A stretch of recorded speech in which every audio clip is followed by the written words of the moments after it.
ମୋର ଜଣେ ବନ୍ଧୁ ପଚାରିଲେ,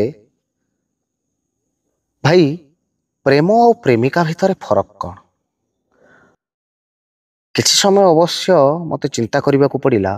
ହେଲେ ମୁଁ ଗୋଟେ କଥା କହିବି ଆଜ୍ଞା, ପ୍ରେମ ଆଉ ପ୍ରେମିକା ଭିତରେ ଫରକ ଏତିକି ଯେ ପ୍ରେମ କେବେ ବି କେଉଁଠି ନିଲାମ ହୁଏନି, କେବେ ବି କେଉଁଠି ବିକ୍ରି ହୁଏନି, କେବେ ବି କାହାର ଭାବପ୍ରବଣତାରେ ପଡ଼ି ସେ ମଜବୁର ହୋଇଯାଏନି, ବା ପ୍ରେମ କେବେ କୌଣସି ଏକ ନିବୁଜ କୋଠରୀ ଭିତରେ ସେ ବର୍ବାଦ ହୋଇଯାଏନି।